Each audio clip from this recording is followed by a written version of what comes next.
اعوذ باللہ من الشیطان الرجیم، بسم اللہ الرحمن الرحیم۔ نالج فیکٹری کے دوستو السلام علیکم۔ میسر نہیں کسی کو یہ سعادت، بکعبہ ولادت بمسجد شہادت۔ خواتین حضرات، دنیا میں یہ مقام اللہ تعالیٰ نے صرف حضرت علی رضی اللہ تعالیٰ عنہ کو عطا کیا کہ 13 رجب کے دن آپ کی ولادت خانہ کعبہ میں ہوئی، جبکہ 21 رمضان المبارک کو شہادت بھی خانہ خدا مسجد کوفہ میں ہوئی۔ اور یوں ولادت سے شہادت تک حضرت علی رضی اللہ تعالیٰ عنہ کا ہر لمحہ رضائے الہی اور خوشنودی پروردگار کے لیے بسر ہوا۔ حضرت علی رضی اللہ تعالیٰ عنہ جو مسلمانوں کے چوتھے خلیفہ تھے، ہمارے پیارے نبی حضرت محمد مصطفیٰ صلی اللہ علیہ وآلہ وسلم کے چچا زاد بھائی اور داماد بھی تھے۔ حضرت علی کی زندگی بہادری اور جرأت سے عبارت نظر آتی ہے۔ آپ نے غزوہ تبوک کے علاوہ نہ صرف تمام غزوات میں حصہ لیا، بلکہ ان سب کی فتوحات کا بنیادی سبب بھی بنے۔ غزوہ خیبر میں جب پیغمبر اسلام حضرت محمد مصطفیٰ صلی اللہ علیہ وآلہ وسلم نے ان کو علم عطا فرمایا تو ناممکن نظر آنے والے قلعہ خیبر کے دروازے کو اکھاڑنے والے بھی حضرت علی ہی تھے۔ علم و حکمت کے باب میں حضرت علی رضی اللہ تعالیٰ عنہ کا مقام و مرتبہ بہت اونچا اور بلند ترین ہے۔ سید الانبیاء صلی اللہ علیہ وآلہ وسلم نے حضرت علی رضی اللہ تعالیٰ عنہ کو شہر علم کا دروازہ قرار دیا۔ بیان ہوتا ہے کہ ایک عورت حضرت علی رضی اللہ تعالیٰ عنہ کی خدمت میں آئی اور کہنے لگی، اے علی رضی اللہ تعالیٰ عنہ، میرے 3 بچے ہیں اور تینوں بچے میرے شوہر کے ساتھ کمانے جاتے ہیں، لیکن پھر بھی گھر میں برکت نہیں ہوتی، ہم غربت اور پریشانی میں گرفتار ہو جاتے ہیں۔ اس عورت کا اتنا ہی کہنا تھا کہ حضرت علی رضی اللہ تعالیٰ عنہ نے فرمایا، اے عورت، جس گھر میں بد دعا ہو اس گھر میں برکت نہیں آتی۔ تو اس عورت نے کہا کہ مجھے یا میرے گھر کو کس نے بد دعا دینی ہے؟ تو حضرت علی رضی اللہ تعالیٰ عنہ نے فرمایا کہ اے عورت، یہ بتاؤ کہ تم اپنے گھر کی صفائی کس وقت کرتی ہو؟ تو اس عورت نے کہا کہ صفائی کا کوئی وقت مقرر نہیں، کبھی صبح، کبھی شام اور کبھی رات میں بھی صفائی کرنی پڑ جاتی ہے۔ اس پر حضرت علی رضی اللہ تعالیٰ عنہ نے فرمایا کہ اے عورت، گھر کی صفائی صبح اٹھ کر کیا کرو، شام کو نہیں، کیونکہ جب سورج غروب ہو جاتا ہے تو وہ صبح کا انتظار کرتے ہیں اور اللہ کی عبادت کرتے ہیں، اور جب کوئی انسان رات کے وقت جھاڑو دیتا ہے یا صفائی کرتا ہے تو کونوں میں رہنے والی مخلوقات بے گھر ہو جاتی ہے، اور نہ ہی اندھیرے میں انہیں کچھ نظر آتا ہے۔ وہ پریشانی کے عالم میں ادھر ادھر پھرتے ہیں اور اللہ سے بد دعا کرتے ہیں، اور اللہ تعالیٰ ہر مخلوق سے پیار کرتا ہے، تو اسی وجہ سے اس کے گھر میں آنے والا رزق تنگ ہو جاتا ہے، بدحالی اور پریشانی آ جاتی ہے اور تنگ دستی کا سامنا کرنا پڑتا ہے۔ اسی لیے کہا جاتا ہے کہ رات کے وقت جھاڑو نہیں دینا چاہیے۔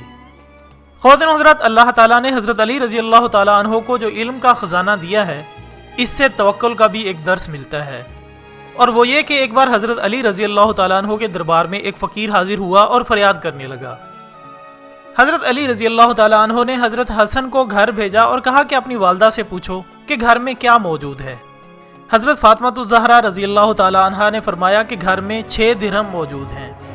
حضرت حسن رضی اللہ تعالیٰ عنہ نے وہ 6 درہم لا کر حضرت علی کو پیش کرتے ہوئے عرض کی کہ گھر میں رات کے کھانے کے لیے کچھ بھی موجود نہیں ہے، جس پر حضرت علی رضی اللہ تعالیٰ عنہ نے حضرت حسن سے فرمایا کہ اپنی والدہ کو کہو کہ اللہ پر بھروسہ رکھے۔ حضرت علی رضی اللہ تعالیٰ عنہ نے وہ 6 درہم اس فقیر کو دیے اور وہ فقیر وہاں سے روانہ ہو گیا۔ تو حضرت علی رضی اللہ تعالیٰ عنہ وہاں سے نکل کھڑے ہوئے تاکہ رات کے کھانے کے بندوبست کے لیے محنت مزدوری کی جا سکے۔ جیسے ہی حضرت علی باہر نکلے تو ایک یہودی پر نظر پڑی جو کہ ایک اونٹ کو بیچ رہا تھا۔ آپ رضی اللہ تعالیٰ عنہ اس کے پاس پہنچے اور اس سے اس اونٹ کی قیمت دریافت کی۔ تو اس یہودی نے اس اونٹ کی قیمت 120 درہم بتائی اور کہا کہ اگر اسی وقت قیمت دو گے تو 120 درہم، اور اگر کچھ روز بعد دو گے تو 140 درہم۔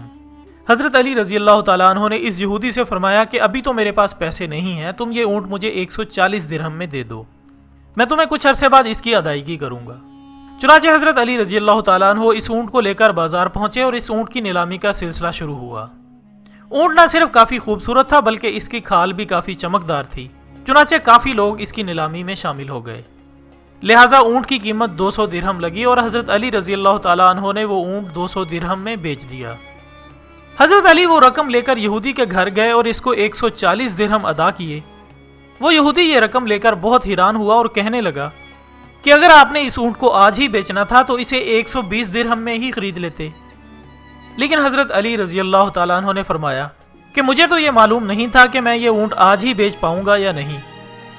بعد میں حضرت علی رضی اللہ تعالیٰ عنہ نے 60 درہم لے جا کر حضرت فاطمہ الزہرا کو دیے جس پر حضرت فاطمہ الزہرا رضی اللہ تعالیٰ عنہ پوچھنے لگیں کہ وہ تو 6 درہم آپ نے فقیر کو دیے تھے اور یہ 60 درہم کہاں سے آ گئے ہیں؟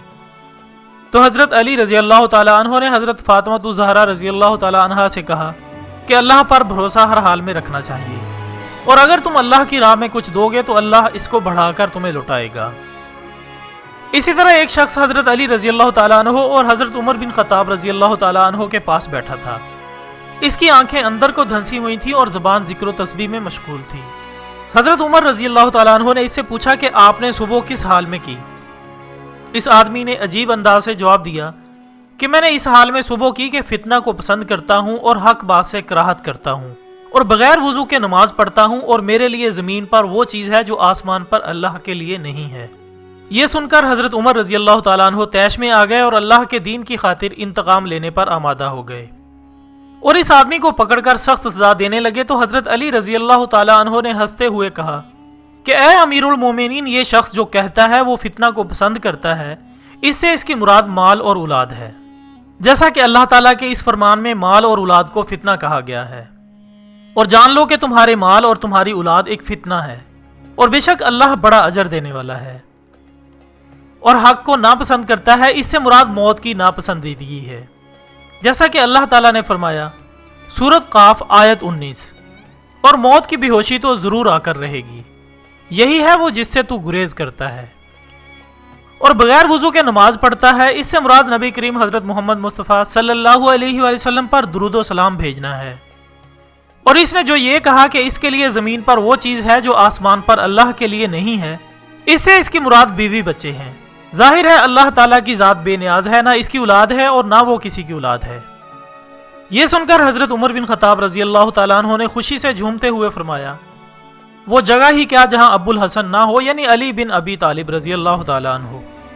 ناظرین اکرام، حضرت علی رضی اللہ تعالیٰ عنہ نے فرمایا کہ لالچ سے روزی میں کمی آتی ہے، بڑھتی نہیں ہے، کیونکہ جب انسان رزق کے پیچھے بھاگتا ہے تو لوگوں کو چھوڑ دیتا ہے، دن رات مال و دولت جمع کرنے میں لگا رہتا ہے، تو انسان اپنی دنیا اور آخرت دونوں ہی برباد کر بیٹھتا ہے۔